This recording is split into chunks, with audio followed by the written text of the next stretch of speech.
But you work with flowers all day. How hard can it really be? Being a floral designer, you literally hear that quote twice a day. Hey guys, my name is Alexis, welcome to my channel. I'm 20 years old and I'm a floral designer. If you love flowers like I do, go follow my flower Instagram at flowersbyalexis. In today's video, we are going to talk about the 5 pros and 5 cons on being a floral designer.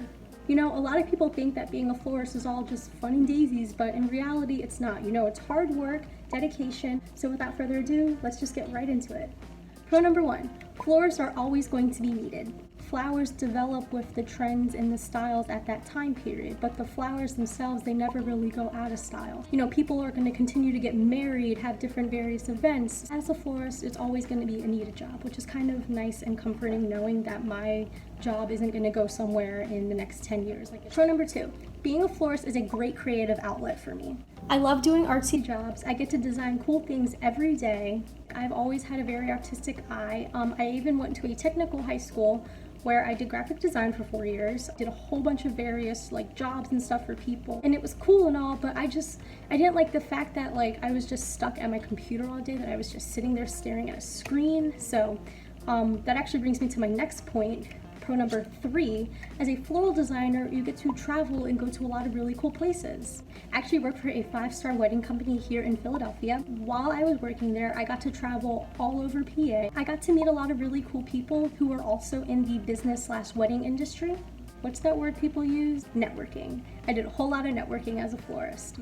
Pro tip number 4, you do not need a college education to become a floral designer, which is a huge plus for some people. There are floral schools out there for those of you who are interested in getting some floral education. I even have an entire video linking on how to become a certified florist. You do that through the American Institute of Floral Design, but that's the only way you can do it to become a certified floral designer that is recognized through the state and just the whole world. But say college is for you and you want to have your name on that degree paper, so you know what? Go to school for art. Go to school for horticulture, go to school to be an architect, go to school for interior design. You know, I've heard all these stories of people who are in these artsy creative fields who just wound up becoming a florist. So you never know. Try that and you might be able to apply what you learn in those fields to your everyday floral design job. Pro tip number 5, which is my favorite pro tip of all, is that you can become an entrepreneur as a floral designer. My overall end goal is to have my own floral design business one day where I just focus on weddings and different types of events. I've actually done some pretty cool collaboration. I actually did a floral crown for Sarah Sewell Photography. She does really awesome photography, so if you're looking for a really cool photographer in the PA area, highly recommend go check her out, guys. Alright guys, now we're going to get into the cons of being a floral designer. You know, a lot of you guys just think that it's just all fun and daisies, that every day I just wake up and I just jump into a pile of flowers and that my day is just full of happiness and joy.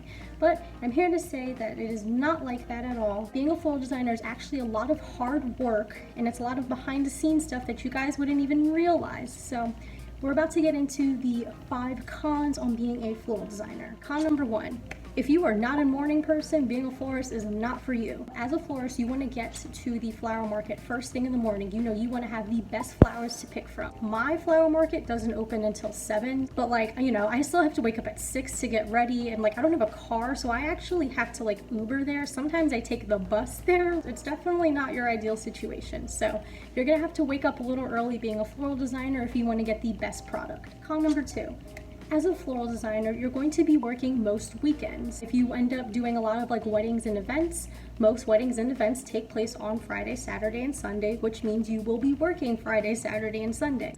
Being a florist, the year that I had worked at that big major company, I had missed a wedding, I had missed a baby shower, big family get-together that year. You know, I missed a whole lot of parties and events. That was kind of a big con for me, you know, I didn't have my social life anymore. I was kind of losing that. Which brings me to con number 3. You will also work a lot of holidays. So every holiday is really crazy for me.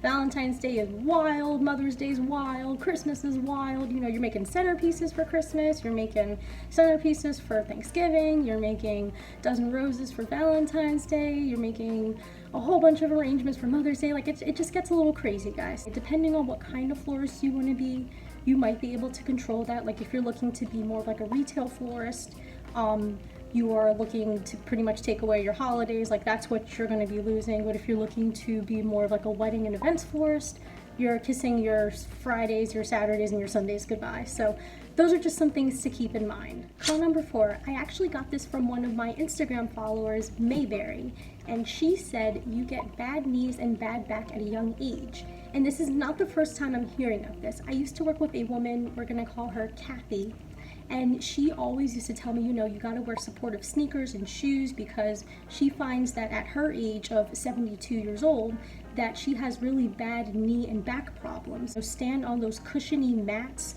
so that way you are supporting yourself, so that way by the time you know, like you get older, you're not having like major health issues. Con number 5.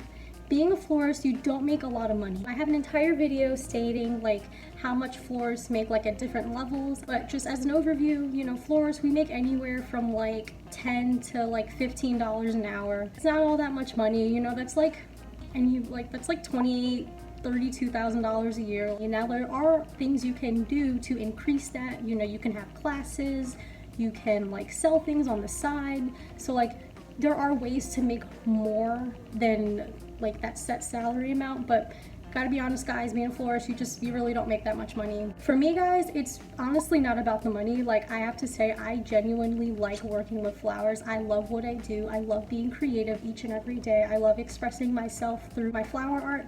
So yeah, that's what it is guys. I just love being a florist. That's why I'm a florist, and that's why I continue to do what I do each and every day.